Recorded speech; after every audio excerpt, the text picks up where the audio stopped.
A'udzu billahi minasyaitonir rajim. Bismillahirrahmanirrahim. Assalamualaikum warahmatullahi wabarakatuh.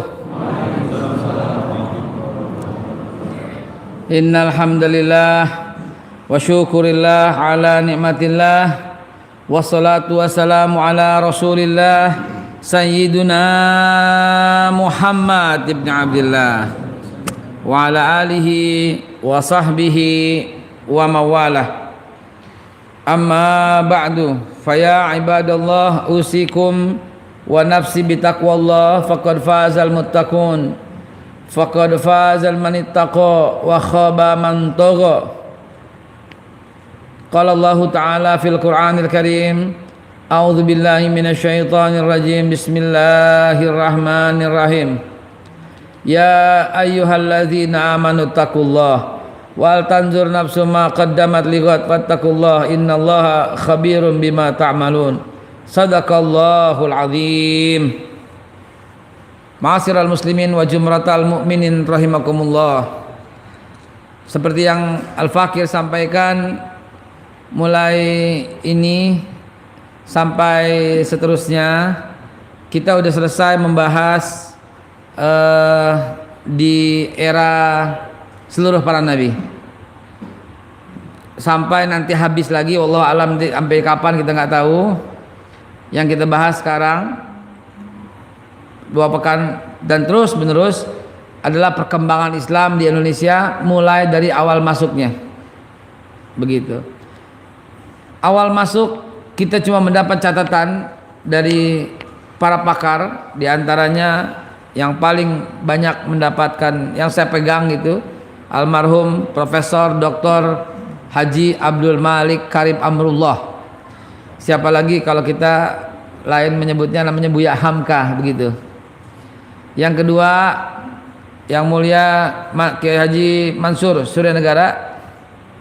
Dan yang ketiga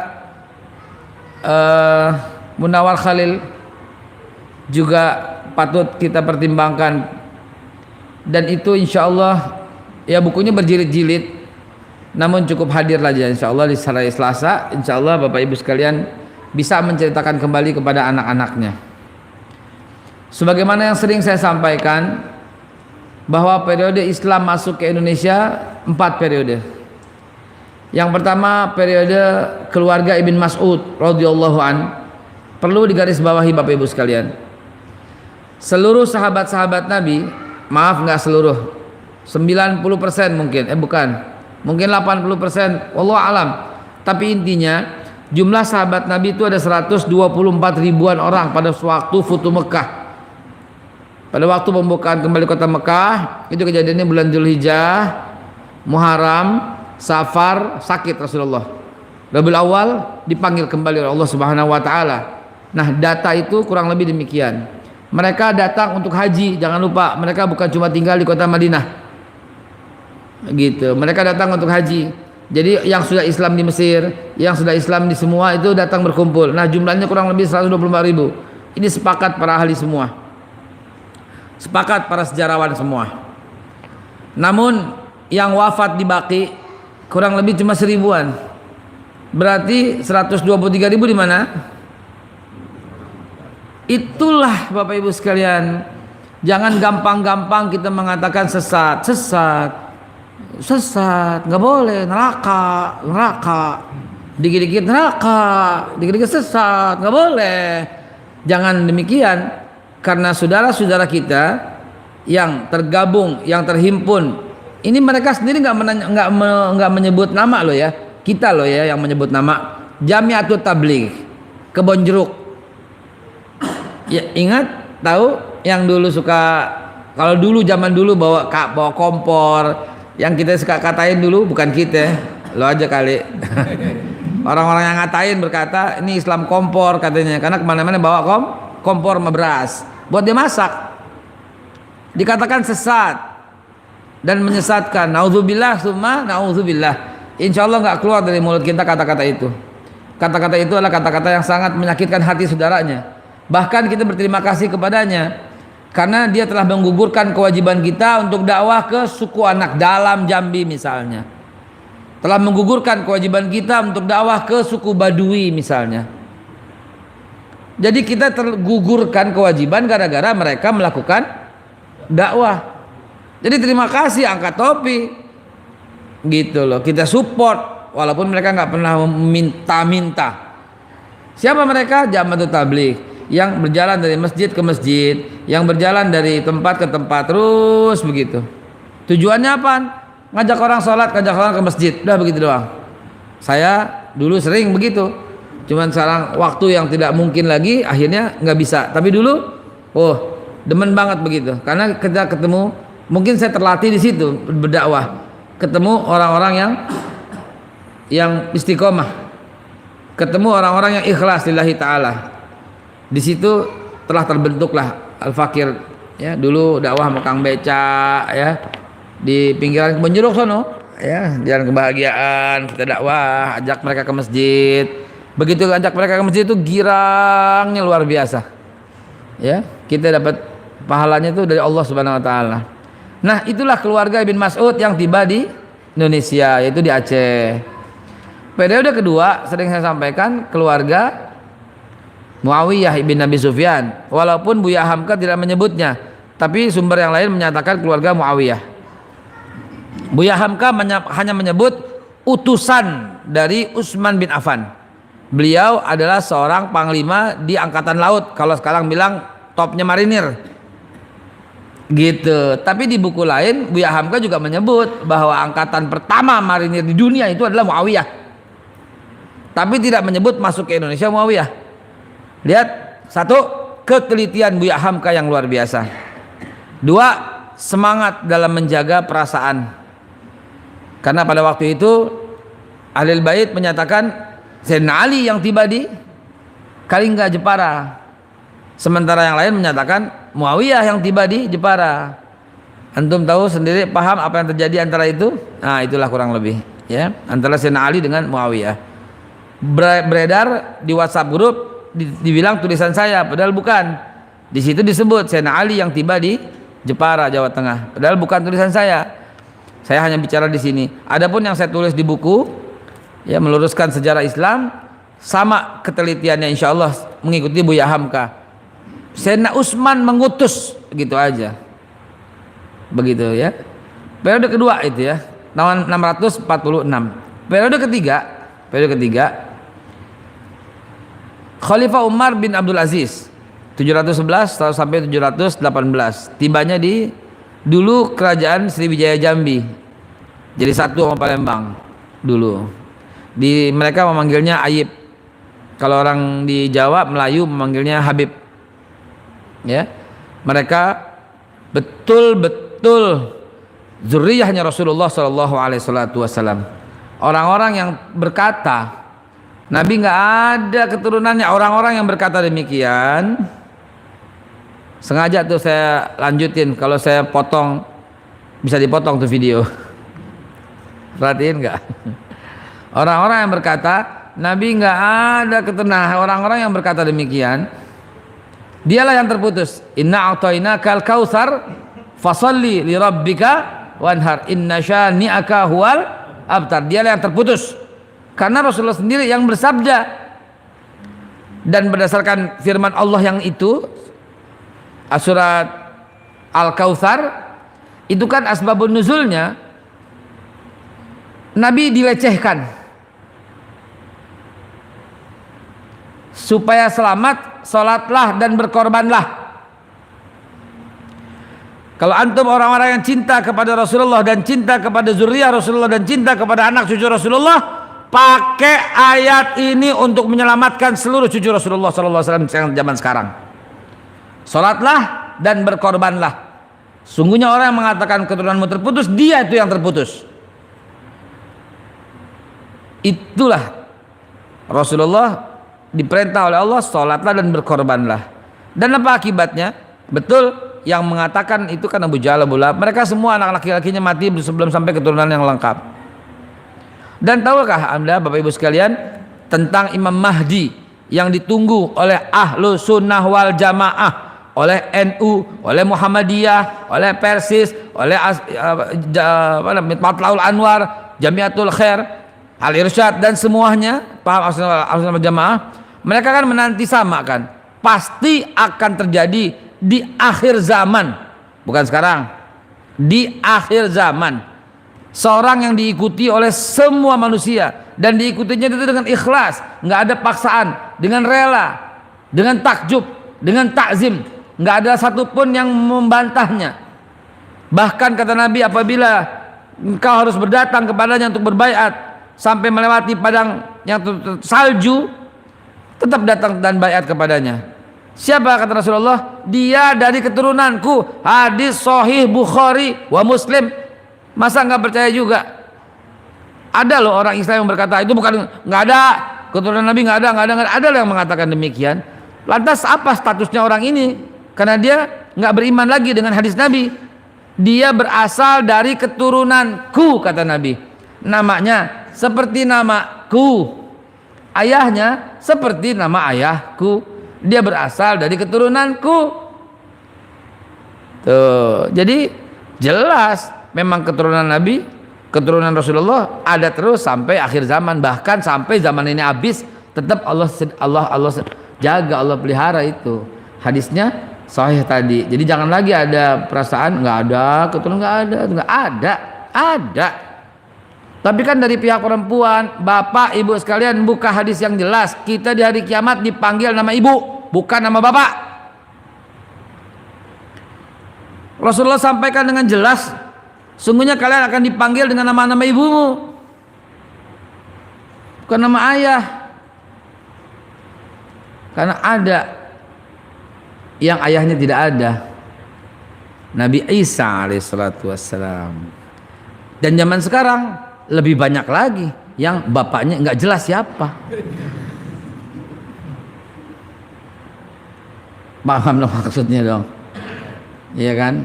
Ya wanita-wanita yang ditiduri oleh siapa saja dan dia nggak punya biaya untuk ngetes DNA-nya siapa dan dia bingung siapa nih yang jadi nih, gitu kan? Nggak jelas juga kan? Makanya dalam Islam jelas semuanya. Kalian akan dipanggil dengan nama ibu. Nggak mungkin orang nggak punya ibu, betul? Kecuali Siti Hawa, kecuali Nabi Adam yang pertama. Semuanya ada. Bahkan Nabi Isa dipanggil Isa bin Maryam. Makanya kalau apply kartu kredit, nama asli ibu kandung? Jawab jangan banting teleponnya. Pinjaman juga begitu, nama asli ibu kandung? Ya, jangan. Pinjol. Hadirin dimulakan Allah Subhanahu wa taala. Kenapa saya ngomong itu ya? Sampai mana ya? Sebelum itu. Hah? Muawiyah. Ya. Umar bin Abdul Aziz. Nah, itulah 3 periode. Keluarga Ibn Mas'ud yang di Aceh. Lalu kemudian itu 635 sampai 635. Kemudian dan yang saya mau singgung sedikit, semua sahabat Nabi yang top yang senior selain yang berkecimpung dalam dunia Khulafaur Rasyidin dan para pengikutnya itu keluar. Bilal ke Damaskus, Muaz bin Jabal ke Yaman, Abu Ayyub Al-Ansari ke Palestina, gitu ya. Abdullah ibnu Rawahah ke Jordan. Terus siapa lagi yang senior? Sa'ad bin Abi Waqqas ke Cina, Guangzhou. Abu Kasbah ke Tiongkok, Filipina, dan semua sahabat-sahabat Rasulullah. Dan kemudian bermunculan itu semua akhirnya seluruh dunia.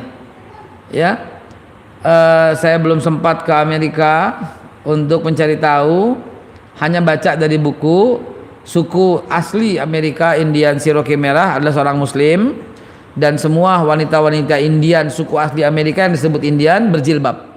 Cuman ketemu di buku, ketemu di literatur, belum sampai ke sana. Pengen tahu lebih jelas siapa namanya. Negeri-negeri lain alhamdulillah Al-Fakir kunjungi. Bapak Ibu sekalian cukup miliki bukunya aja, nggak usah repot-repot berangkat. Hadirin berkah Allah Subhanahu wa taala. Inilah 3 periode. Namun sayang disayang catatannya sedikit, cuma segitu. Yang jelas periode keempat Wali Songo itu yang jelas. Kenapa? Karena sudah ada VOC. Dia yang mencatat dengan baik semuanya. Namun perlu kita teliti, ada catatannya yang baik, ada catatan yang buruk.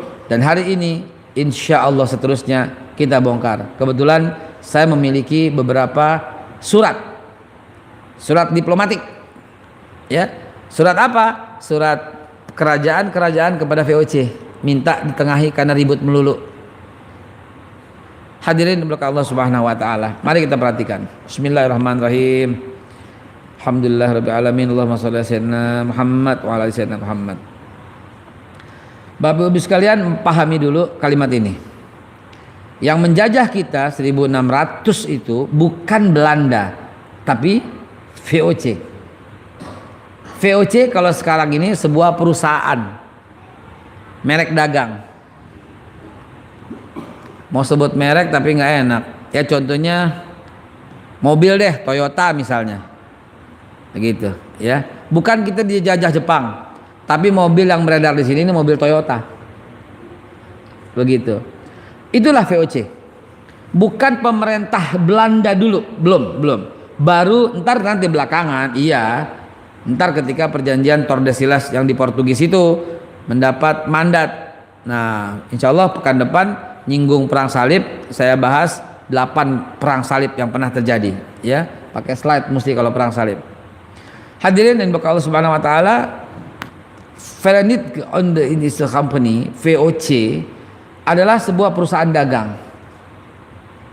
Kenapa mereka bisa bertahan lama? Karena kerajaan-kerajaan di Indonesia jarang yang akur. Saya mencatat, ngeri ya, berantem mulu nggak berhenti. Ya Allah ya Rabb. Dan kita udah bahas itu ya, Mataram lah, Amangkubuwono, Pakubuwono, Mangkunegara dan seterusnya.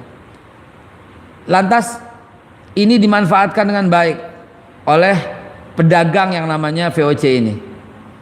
Dimanfaatkan dengan baik, mumpung nggak akur antar kerajaan, maka ini penting ya, saya minta dipotong ntar Mas Basit ya, mulai dari kalimat ini ya, untuk disebarluaskan ya. Siapa tahu para petinggi dengar akhirnya sadar dia, sujud syukur, sholat tobat mereka. Perhatiin Pak, dulu belum ada negara kesatuan Republik Indonesia, belum ada ya. Dengan animisme, dinamisme, Islam baru sebagian kecil, ya, bagian kecil Islam dibawa oleh Wali Songo, Maulana Malik Ibrahim, masih kerajaan. Kan kita tahu bahwa semuanya perang. Jangan nutup-nutupin sejarah Pak, ntar malu sendiri, ya. Di DO marah-marahnya sekarang, kan gitu kan, ya. Yang senyum-senyum berarti melek medsos berarti. Ya. Jadi ntar kita malu kalau kita ngumpet-ngumpet sejarah. Kan semuanya perang kan. Bahkan dia sama dia perang kan. Berebut kerajaan kan. Yang diceritakan paling cuma satu kan. Perebutan Ken Arok, Tunggul Ametung, gitu kan. Dan seterusnya. Itu kan dia sama dia. Anusapati, Ken Dedes, dulu ada Ken Norton dan sebagainya, petinju. Hadirin, peperangan itu betul-betul dimanfaatkan dengan baik oleh VOC. Karena kalau mereka akur, mereka akhirnya sulit buat VOC. Nggak bisa dagang, nggak bisa nyolong maksudnya. Karena dia nyolong di Papua, dia nyolong di Ternate, dijual di Jawa. Dia nyolong di mana, dijual di situ. Dan seterusnya. Dan kita kaya raya pada waktu itu. Emas itu luar biasa, sampai sekarang aja masih ada emas-emasan, bukti-buktinya itu. Yang sebagian pun diboyong rame-rame oleh Belanda ke VOC-nya. VOC ini korupnya luar biasa, makanya hancur. Ntar hancur baru pemerintah Belanda dengan perjanjian Linggarjati dan seterusnya. Hadirin, ini dimulakan Allah. Ini kita ngaji, tapi ngebahas sejarah. Sebentar, maknanya dalilnya, Qurannya, hadisnya di bagian akhir. Sebentar. Dari sini kita bisa ambil pelajaran bahwa VOC kuat, dia harus menjaga perpecahan antar kerajaan itu. Jadi dia kuat. Akhirnya kerajaan-kerajaan itu keburu sadar. Sadarnya 1928. Mereka sudah tidak pakai nama kerajaan, mereka pakai perwakilan Yong Java, Yong Aceh, Yong Celebes, Yong Sumatera, Yong Ambon. Yang sangat unik di sana ada Yong Arab, nggak ada Yong Cina. Karena waktu itu merasa nggak mau ada Poan Tui namanya, ada dokumennya, karena memang bangsa yang lebih tinggi gitu. Nah, mereka bersumpah nggak boleh lagi ngomong Sunda, Jawa, nggak ada lagi, Batak, Ambon, Manado, nggak ada lagi, Arab, Sunda, Jawa, nggak ada lagi. Maka itu mereka bersumpah, kami putra dan putri Indonesia berbangsa satu, bangsa Indonesia. Kami putra putri Indonesia berbahasa satu, bahasa Indonesia. Kami putra putri Indonesia berbahasa, menjunjung tinggi bahasa persatuan, karena bahasa nggak bisa dipisahkan. Biar gimana juga masuk Jawa Barat pasti kumaha damang, ya kan? Biar gimana juga pasti salam pertama di Batak Horas gitu. Menjunjung tinggi bahasa persatuan, bahasa Indonesia. Subhanallah, inilah awal mula kemenangan. Dari situ 1930 muncul lagi, 35 muncul lagi, 40 muncul lagi, 42 nasib baik, Belanda kena bom, Belanda kalah, masuk Jepang gitu loh, ya, dan seterusnya. Tapi bibit persatuan itu sudah ada, yaitu 1928 Keramat Raya 106. Itulah awal mula kekuatan dan berhasilnya mengusir penjajah kapitalis yang brengsek. Hari ini kita saksikan apa yang mereka lakukan adalah aplikasi firman Allah Subhanahu wa taala. Ayuhan nas, inna khalaqnakum min dzakari wa untha wa ja'alnakum syu'uban wa qabaila lita'arafu. Garis bawah. Lita'arafu, garis bawah, stabilo, cetak bold, cetak miring. Bahwa Allah Subhanahu wa taala yang ciptakan suku-suku itu. Allah yang ciptakan bangsa-bangsa itu. Tidak ada orang yang ingin lahir matanya sipit kecuali mereka sudah sipit. Tidak ada orang yang minta lahir hidungnya mancung kecuali dilahir udah mancung tiba-tiba. Sebetulnya dan sebenarnya dan sesungguhnya ini semua adalah rahasia Allah Subhanahu wa taala. Lalu kenapa kita bedakan? Inna akramakum indallahi atqakum. Dan Allah sampaikan, Allah firmankan, wa'tasimu bihablillahi jami'an wa la tafarraqu. Hadis Nabi dengan jelas memerintahkan wa kunu ibadallah ikhwana. Jadilah hamba Allah yang bersaudara. Wa la tabaghadu, depannya wa la tahasadu wa la tadabaru. Jangan saling iri, saling dengki, saling nyinyir, saling hasud, haram. La'nya la'nahi haram. Lihatkah Bapak Ibu sekalian, sejarah mengajarkan kepada kita kemampuan kita hebat dan Allah lemahkan dari pihak musuh ketika persatuan. Hari ini mbok ya sadar kita dipaksa berpisah dengan orang-orang antek-antek kapitalis, antek-antek penjajah yang selalu mengatakan lu cebong, lu kampret, lu kodrun, lu kadrun. Mereka ini penjajah. Mereka dapat duit. Dengan mengatakan itu dapat duit, saudara. Mereka sedang menjajah kita sehingga kita lemah. Kok ada organisasi yel-yelnya itu, siapa musuh kita? Disebut musuhnya saudara sendiri. Kok ada gitu loh. Ya Rab, inilah kelemahan kita. Sekaligus bukalah kesadaran, saudaraku. Bukalah kesadaran. Kenapa masih dilihat? Kenapa masih di follow? Kenapa masih di show? Kenapa masih di share para penjajah-penjajah? Mereka tuh menjajah, Pak. Kita nggak bisa punya apa-apa sekarang, diboyong sama penjajah kapitalis yang namanya VOC zaman kini. Mereka ada di perusahaan-perusahaan Cina, Amerika, Kanada yang mengeruk hasil tanah Indonesia dan dibawa ke sana. Ya, ada yang usaha di sini, taruh duitnya di luar. Ini kan kurang ajar. Kita nggak sadar, dan para yang menyebarluaskan itu nggak sadar juga dia menjadi kaki tangan kapitalis yang merobek-robek persatuan di negara kita, saudara. Mari jamaah sekalian, buka mata lebar-lebar, ibda benafsik lah, mulai dari diri sendiri. Blok aja orang-orang kayak begitu. Mereka berlari-larian, bercengkerama di sosial media, menjadi besar karena kita lihat, menjadi besar karena kita share, menjadi besar karena kita komen, menjadi besar. Hati-hati saudara, penjajah itu dia nggak sadar bahwa dia sedang menjajah. Karena ketika kita bertribut seperti ini, maka lemahlah kita.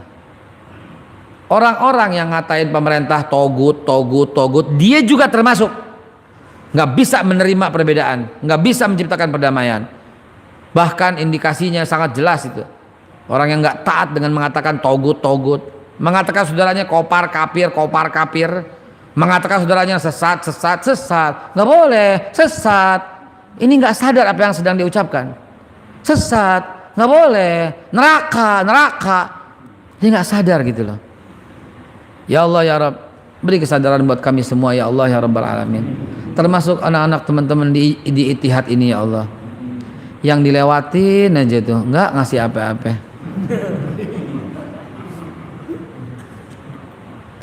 Saya mesti ingetin terus Pak, Saya punya catatan. Jumlah penduduk Muslim tahun 2020 229.600.000 orang kurang lebih. Jumlah penduduk Muslim doang di Indonesia 229 juta. Jumlah penduduk miskin di Indonesia, kalau miskin nggak pakai Muslim, nggak pakai enggak, karena kata Rasulullah Sallallahu Alaihi Wasallam, tidak beriman orang yang kenyang sementara tetangganya lah lapar. Tetangga di situ nggak dibedakan antara Islam, Kristen, Hindu, Buddha, Protestan, Konghucu. Siapapun yang lapar, antum wajib memberikan makan, gitu ya. Saudara-saudara kita yang di Semeru lapar loh mereka. Kita tetangganya yang di Jakarta diam aja, hati-hati, dapat stempel nggak beriman. Yang miskin semuanya 26 juta. Berarti penduduk Muslim yang tidak miskin berapa? 203.600.000 orang. Masa tidak ada satu pun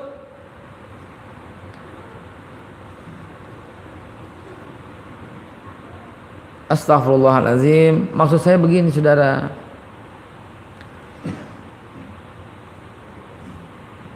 kemiskinan ini bisa langsung diberesin kalau orang Islamnya nggak pelit gitu loh. Masa 203 juta orang nggak bisa bantu 26 juta? Masa iya? Coba bayangin, 203.600.000 orang yang orang Muslim yang nggak miskin, dari 229.600.000 orang yang miskin, yang total 203 juta orang Islam yang nggak miskin nggak bisa menyelamatkan orang yang 26 juta. Kira-kira andai kata ada Rasulullah SAW, betapa Rasulullah tercengang ya. Bapak Ibu jangan bilang zaman Nabi miskin ya. Ada tuh hadisnya Nabi pakai batu, ya kan? Ada nggak hadisnya? Ketika diangkat Nabi ternyata udah 3 hari nggak makan. Ada nggak? Itu peristiwa perang Khandaq.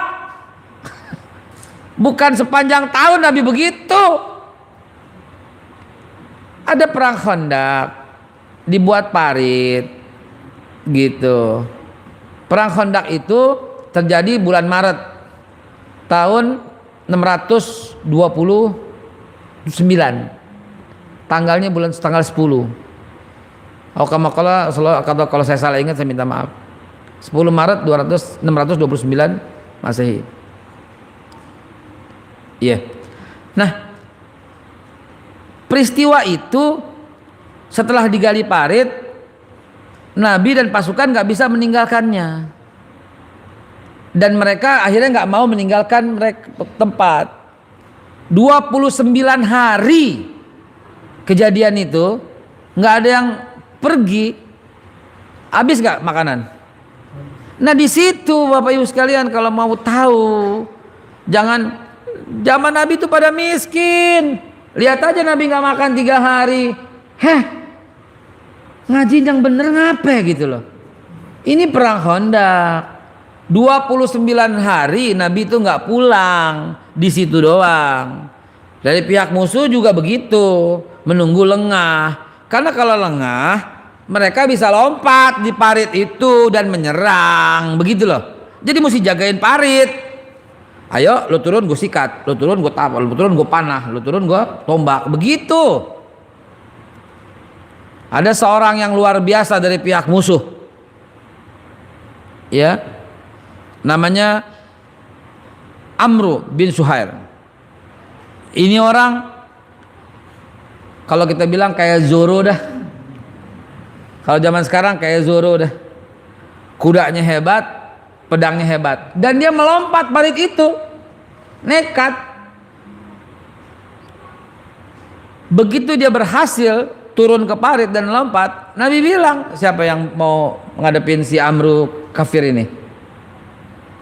Nggak ada yang bilang saya Rasulullah, nggak ada, ngeri juga gitu loh. Dahsyat banget ini si Amru ini. Antum tahu siapa yang berkata saya yang hadapin Nabi? Siapa kira-kira? Siapa? Sayyidina Ali. Masya Allah, Sayyidina Ali bin Abi Thalib radhiyallahu anhu karramallahu wajhahu. Anak muda, umur masih 9 tambah 12, berapa itu? 21 tahun lah kurang lebih Sayyidina Ali. Dahsyat banget. Umur 21 tahun, saya ya Nabi yang turun, yang ngadepin si Amru ini. Silahkan. Apa yang terjadi? Amru ini jago juga ternyata. Sejarawan mencatat tidak ada yang tahu bagaimana kejadiannya. Karena apa? Karena mereka diliputi debu. Kira-kira kayak gimana itu?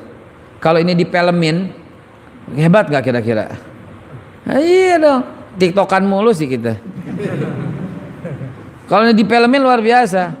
Makanya saya sampai mencari yang bisa animasi siapa gitu. Saya bikin lowongan kerja sampai sekarang belum ada yang lamar. Tolong deh, banyak yang mesti dianimasiin. Sampai debu doang yang kelihatan. Antum tahu apa yang terjadi ketika debu itu mereda? Tubuh Amr terbelah 2 dari kepala sampai anus. Prok. Dahsyatnya pedang Ali bin Abi Thalib. Shallu ala Nabi Muhammad. Ketika debunya kan keren kalau dipelemin gitu kan, begitu dibelah masuk ini, ces gitu ya, prok, tak, prok, terbelah 2. Ketika debunya mulai nyusut, terbelah 2. Maaf, bukan itu, kapan-kapan kita cerita lebih lengkap. Bukan itu yang saya mau ambil. Yang saya mau ambil kisah ini adalah Nabi di zamannya itu kaya raya semuanya. Jadi batu yang 3 hari itu nggak makan hanya terjadi pada peristiwa Khandaq, di mana 29 hari dikepung. Kirain perang nggak terlalu lama kayak gitu, persediaan makanan habis begitu. Nah pada waktu itulah Nabi sudah bertahan tidak makan selama 3 hari begitu ya. Jadi keadaannya pada zaman itu dibuktikan oleh hadis Nabi ketika dalam periode tenang, masa tenang di bulan Ramadan, seorang pasangan suami istri datang kan, ya Rasulullah, kami, kata si lakinya, saya kecebur sumur. Paham maksudnya? Paham, nggak usah dibahas. Berarti puasanya batal dan dia baru saja menikah, ya. Paham nggak nih? Ngerti nggak nih? Ya berhubungan gitulah. Ya. Nah apa jadinya? Jadinya adalah Rasulullah bilang harus bayar ini, bayar kafaratnya nih, nggak boleh 2 bulan berturut-turut. Ya Rasul nyerah, sebulan aja batal, lagi 2 bulan. Ya mungkin ya begitulah ya. Memang nggak bisa sampai malam, nggak bisa dia mestinya, dia mesti siang juga kali ya.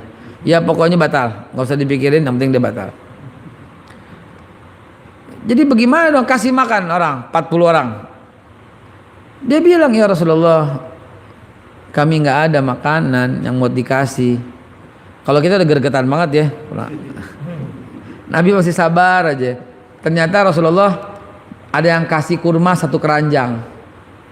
Maka Nabi keluarkan 1 keranjang kurma ini, nih buat lu bagi-bagi dah.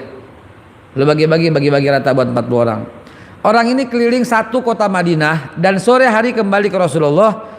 Tidak satu pun orang di kota Madinah yang menerima zakat dan infak. Ini yang mesti kita garis bawahi. Gitu. Kaya semua. Ya, ini yang mesti kita garis bawahi.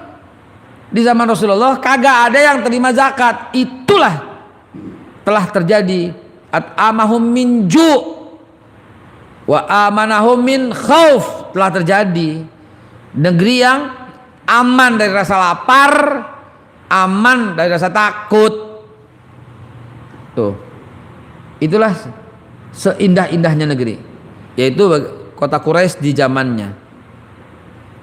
Ya, nggak ada yang lapar dan nggak ada yang takut. Nah, inilah fungsi negara, menciptakan rasa bahagia pada rakyatnya dan menciptakan rasa aman gitu loh. Bahagia tanpa rasa lapar, aman tanpa rasa takut. Inilah yang disebut adil makmur. Begitu. Hadirin, inilah dalil yang kuat bahwa di zaman itu nggak ada orang yang minta-minta. Sedangkan di negara kita masih ada. Jangan salahin pemerintah. Pemerintah nggak sanggup. Pemerintah kita nggak sanggup. Pemerintah kita nggak mampu. Pemerintah kita, ya begitulah. Ya kalau sanggup diberesin dong. Tapi apakah itu menggugurkan kewajiban kita? Enggak, saudara. Jangan pelit. Jangan, umat Islamnya pelit. Dia terus memperkaya para penjajah.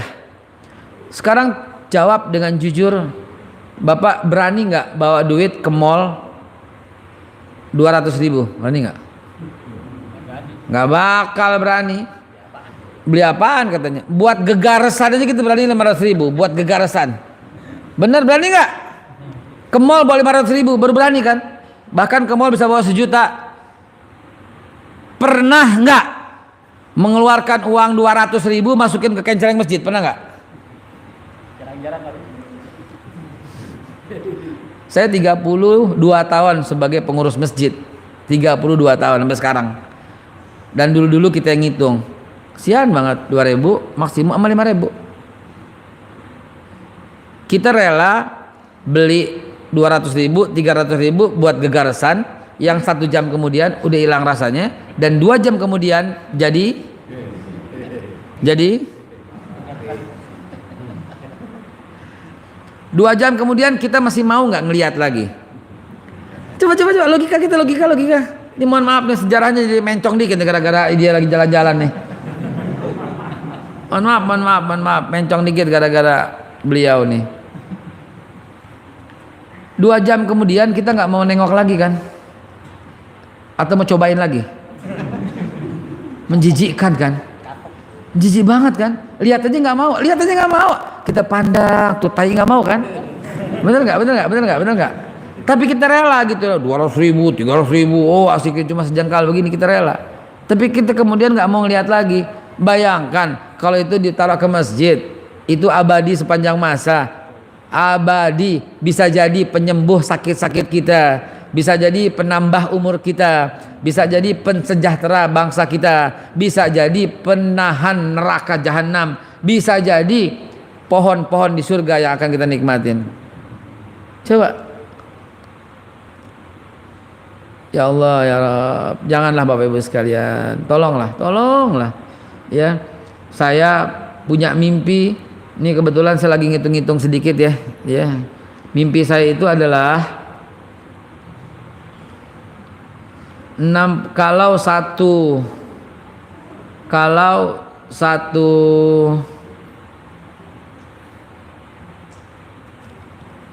Mana nih? Kalau satu keluarga punya 4 orang, istri dan anak, yang tidak miskin itu mengeluarkan 1 ekor kambing aja. Dan 1 ekor kambing, saya sudah konfirmasi, 1 ekor kambing itu dapat 200 kaleng kornet ukuran 200 gram. 1 ekor kambing dapat 200 kaleng kornet ukuran 200 gram. Dan ini bisa bertahan 3 tahun. Ya, bisa bertahan 3 tahun. Saya ngitung ya, dengan keluarga yang muslim, satu keluarga doang, jangan setiap orang, satu keluarga keluarkan 1 ekor, maka ada 13.600.000.000 kaleng kornet. Dan itu masa berlaku bisa 2 tahun, bisa 3 tahun. Nah, itu dibagikan ke 26 juta orang, maka 365 hari itu sebenarnya menghabiskan 9, miliar kaleng kornet dari 13,6 miliar kaleng kornet yang tersedia. Jadi kalau umat Islamnya nih mengeluarkan dengan benar, lalu setiap wilayah itu dibeliin kambing misalnya, dijadiin apa, pengusaha-pengusaha gitu ya, maka Indonesia dijamin nggak ada yang miskin, nggak ada yang kelaparan. Karena belum habis tuh kaleng kornet dimakan, udah dapat lagi, belum habis udah dapat lagi. Tapi sayang, kita hanya begini-begini doang. Apa tunggu gue jadi presiden kali ya? Jangan diaminin, bercanda. Hadirin berkat Allah Subhanahu wa taala, begitulah. Begitulah kelemahan umat Islam, kelemahan kita. Satu, hikmahnya udah mau Isa, persatuan yang kagak ada. Persatuan yang kagak ada. Ini membuat lemah, membuat hancur lebur berantakan. Saudara sekalian, Umar bin Khattab radhiyallahu an, sering saya sampaikan dan saya nggak bosan untuk mengulang-ulang. Umar bin Khattab radhiyallahu an adalah orang yang sangat piawai, tapi tidak mampu menginjakkan kaki di Romawi, Heraklius, nggak bisa ditumbangkan karena ternyata nggak bersiwak. Saya lagi mengurutkan apa hubungannya sama materi ini. Yang saya mau sampaikan adalah dari tiap saat, tiap penyampaian pasti umat Islam harus kuat, umat Islam harus paham sejarah, umat Islam mesti hebat. Yang bikin nggak hebat persatuannya nggak ada, dan kalau lihat dari sejarah meninggalkan sunnah. Jadi kekuatan umat Islam nomor satu, kembali bersatu dan hidupkan sunnah. Sebentar. Bersatu itu kan jamaah ya. Sunnah itu kan sunnah ya. Jadi Nabi hebat banget sih, ahlu sunnah wal, itu dia maksudnya.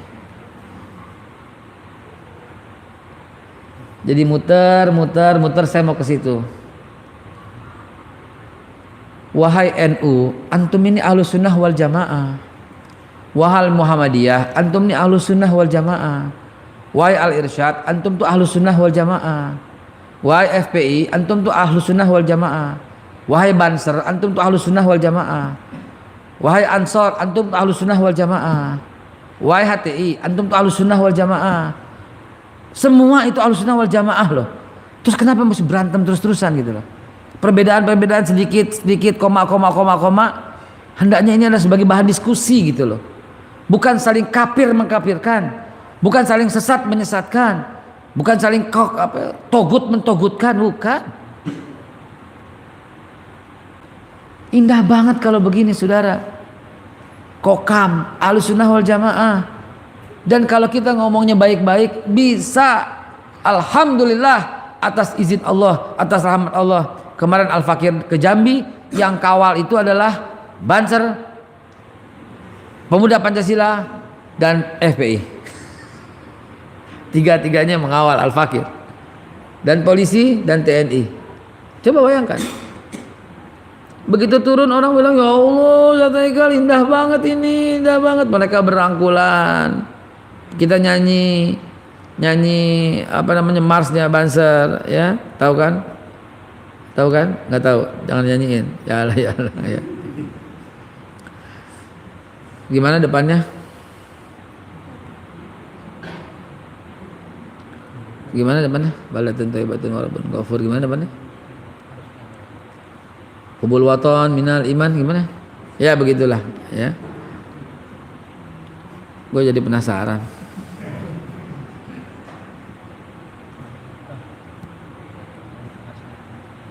Marsnya gimana? Marsnya. Saya yang nyanyiin kok jadi lupa. Gimana? Iya. Jalal watan minal iman. Malah wanita Banser tuh yang nyanyi di sana. Ya. Kita semua bersatu, saudara. Ansar itu saudaramu, Banser itu saudaramu, FPI itu saudaramu, ya kan? Semua Muhammadiyah itu saudaramu, Kokam itu saudaramu, Pemuda Pancasila itu saudaramu. Apalagi NU induknya, apalagi Muhammadiyah, apalagi semuanya. Kembalilah. Kemudian hidupkan sunnah. Apa yang Sayyidina Umar contohkan siwak itu sebagian kecil. Jangan bilang Allah, zaman sekarang masih sikat gigi. Ya Allah Pak, buktiin sekali-kali buktiin. Ente sikat gigi ya di pagi hari baru bangun tidur, lalu tunggu kering, jangan kumur-kumur, lu cium sikat giginya, lu cium bau apa? Udah, besokannya ente bersiwak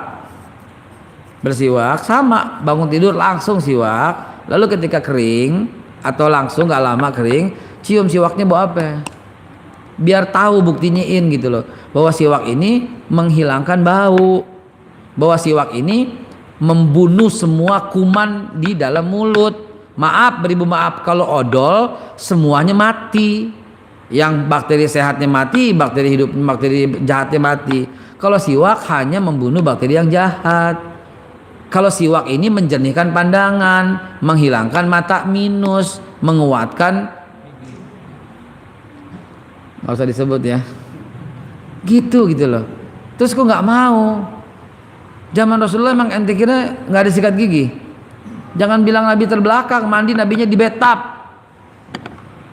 Buka hadis Bukhari, di hari yang panas, di hari yang panas, Nabi dan Siti Aisyah satu tempat berendam bersama dan tidak membatalkan puasa. Saking panasnya pada waktu itu.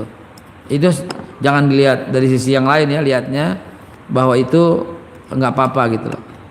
Siapa yang nggak punya siwak di sini? Siapa yang tidak punya siwak? Kebetulan saya bawa banyak nih. Hah? Siapa? Ente punya atau mau? Betul. Ente mau? Antum pengurus masjid mesti punya siwak dong. Sunnah ini. Siapa lagi? Sit, tolong sit yang mau sit. Siwak ya Allah, perempuan kesian nggak kebagian jauh-jauh. Maaf. Tuh ya. Maaf. Sit yang dua tuh ya. Nah, yang jual siwak tuh di bawah, tolong bayar 10.000. Ibu yang jual sholat gak di mari? Bu? Oh ya, Bu tolong tagih. Pak yang ambil saya nggak suka, yang nggak redo ya. Tolong temuin ibu di bawah tuh, bayar 10.000 sama dia. Emang enak dikerjain. Siwak Pak menjernihkan pandangan. Bapak itu siwaknya udah agak kering, rendam sebentar, yang kepalanya itu dikikis, lalu digecek dikit, pakai lumpang atau pakai apaan gitu, gecek, dan kemudian bersiwaklah pagi sore. Mulut nggak bau Pak, nggak bau, mencegah gigi bolong. Dan kata Nabi ada hadisnya Pak, sesungguhnya siwak itu menjernihkan pandangan. Lu kalau nggak percaya sama Nabi, percaya sama siapa? Pandangan tuh jernih, pandangan batin juga, pandangan lahir juga. Insya Allah dengan konsisten akan mengurangi minus gitu loh, karena mata minus sekarang bisa disembuhkan. Dan ternyata siwak, orang tua kita sampai kakek-kakek sampai nenek-nenek nggak pakai kacamata. Kakek saya 121 tahun nggak pakai kacamata sampai dia wafat. 121 tahun nggak ada giginya yang bolong. Coba kita SD udah minus mata kita, gigi bolong nggak jelas. Hadirin ahlus sunnah wal jamaah, ternyata itu yang saya mau ambil pesan dari cerita perangnya kerajaan-kerajaan. Mereka nggak bersatu, VOC masuk dan VOC yang membiayai pertempuran itu semua. Hari ini kita saksikan demikian juga. Kita diadu, oh ini cebong, ini kompret, ini kadrun, ini kodrun. Kita diadu oleh mereka juga antek-antek penjajah. Lawan mereka dengan abaikan. Lawan mereka dengan abaikan. Lawan mereka dengan abaikan. Karena kalau kita colek aja mereka, besok surat panggilan ke Bareskrim datang. Emang begitu bagaimana zamannya masanya? Kan aneh ngalamin begitu. Ya, lawan mereka. Ya walaupun nggak seperti itu amat ya, jangan didramatisir lah ya. Artinya kalau kita katakan di sosial media, kita maki-maki balik, kita omelin baik, mereka akan melaporkan kita kepada undang-undang ITE. Gitu maksudnya. Dan akhirnya kenalah pasal penghinaan karena kita kepancing. Diemin, cuekin, abaikan. Mereka yang terus ngadu domba. Ingat, mereka yang ngatain cebong atau kampret atau kadrun atau kodrun atau togut atau kopar kapir atau sesat atau jolam jolim, mereka nih adalah kelompok kaki tangan penjajah, sadar atau mereka tidak sadar, sengaja atau mereka nggak sengaja, harus kita jauhkan dan kita lawan. Demikian, mudah-mudahan dapat hikmah apa yang kita bahas. Alhamdulillah wa iyyakum ajmain. Billahi taufiq wal hidayah. Walakum minkum. Assalamualaikum warahmatullahi wabarakatuh. Ini dan plate-plate nih, ya, ada di bawah ya. Ini juga. Allah.